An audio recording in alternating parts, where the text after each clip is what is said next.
ape man or anything, but they don't specify in the tablets, but to create a worker being.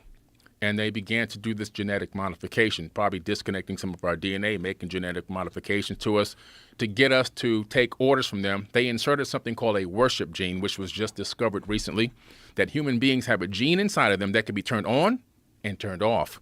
It can be turned off in a laboratory setting. It can also be turned off with a magnetic field around your head. And when it's off, you don't want to worship anything outside of yourself. You look inside. And when it's on, you look to get something from the outside. So this is incredible.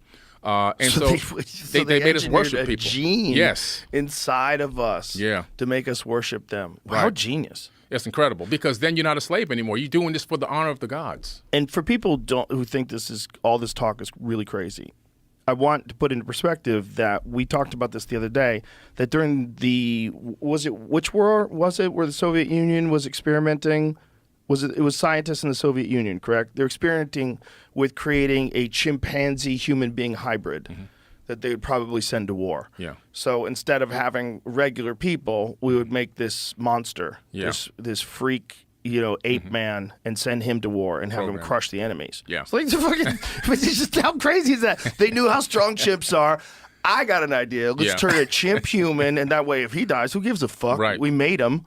Get him to go to work for us. Yeah. And now if you're a supremely enlightened being, wouldn't you think of human beings with all of our folly and all of our chaos and all of our war and bullshit and the internet and disinformation and misinformation, wouldn't you think of us kind of the same way we would think about that chimp hybrid thing? Yeah. If I was I was the president of Russia, I want my cousins to go to war? No. Or I want to send this freak that I made in a lab? Yeah, and what's interesting, I'm glad you said made in a lab. They had talked briefly in that text about fashioning people. In other words, almost How did they say it?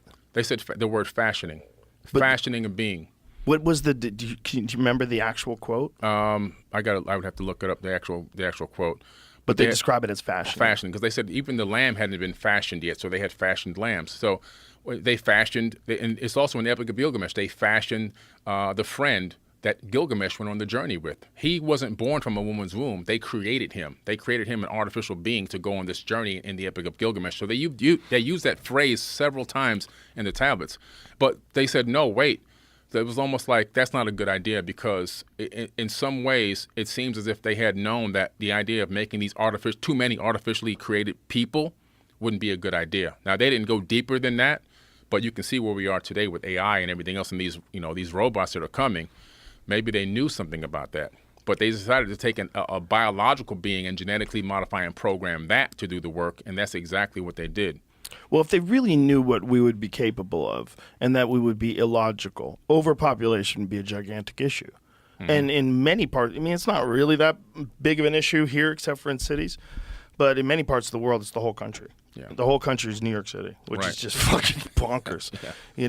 And you got to wonder, it's actually not true. It's like, it's not even that bad, even in China. China has a lot of open space. But when you're in those cities, they are massive and they are filled with people. Yeah.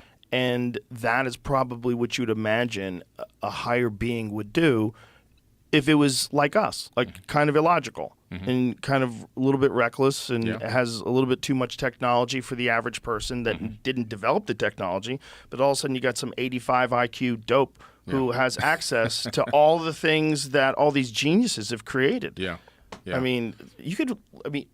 You could figure, we talked to Michio Kaku, he built a nuclear reactor in his house when he was a kid. I heard about that. That was crazy. That's crazy. Yeah, I know. That's so crazy. But there's a lot of different stuff that you can do and have access to technology that is beyond anything you would ever be able to invent with your own mind. But because we share things across the board, you would imagine that if you were an enlightened being from another planet that's a million years more advanced than us, you'd go, I see where this one's going.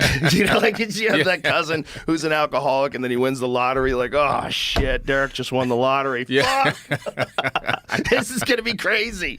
Yeah. Derek's got $200 million. Right. It's going to be fucking insane. It's crazy. And they knew they were going outside their own guidelines and their own laws, their parameters, because they made a statement in the text. They said the creator of all is going to punish them, or they would have to answer to the creator of all for what they did here.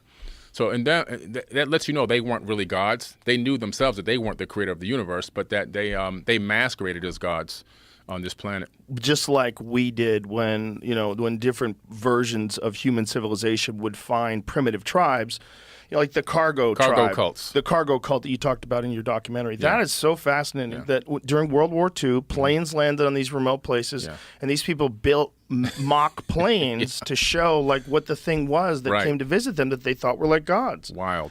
Do you think that if the Anunnaki are real and if Nibiru really exists and there's another planet with highly intelligent beings that are far more advanced than us, if that's the case, do you think there's more advanced and more advanced and more, just like we are to chimpanzees, they are to us, and then another race is to them, and then it just keeps going on and on forever until you're God? Absolutely. I believe there's levels to the game, just like there's levels in terms of how we live on this planet. Yeah. We have the first world, second world, third world, just here on Earth. Now, magnify that as a fractal, as a universe as a whole. You have civilizations that are 1 million, 2 million, maybe even 1 billion years ahead. And every universe every civilization progressing within the universe at a specific rate. So you can have beings that have already maybe even shed their corporeal bodies and only exist as beings of energetic light. And then you have everything all the way back down towards us. In the Emerald Tablets of Thoth, he actually says that he has achieved the ability to incarnate at will on and in the plane he desires. He claims to be able to incarnate whenever he wants and even into other dimensions, which is wild. That's next level. Yeah, that's next level. But it does make sense that if we're capable of doing what we're doing, we were talking about your phone, the Samsung Galaxy S24 Ultra with zooms and all this different shit. That's magic to someone just 200 years ago. And if it keeps going and you keep like playing this out as far as possible, it kind of makes sense that there would be levels to the kind of intelligent life that exists in the universe beyond our comprehension. Yeah. Have you talked to Terrence Howard? Do you know his theory about how planets are created? That it's just things ejecting from the sun over billions and billions of years, and that there's a Goldilocks zone where you can create life. Right. And that's where the people are. Yeah. And then as this Goldilocks zone gets, you have to be super technologically proficient in order to control your environment to the extent that you no longer require the sun in order to keep you alive.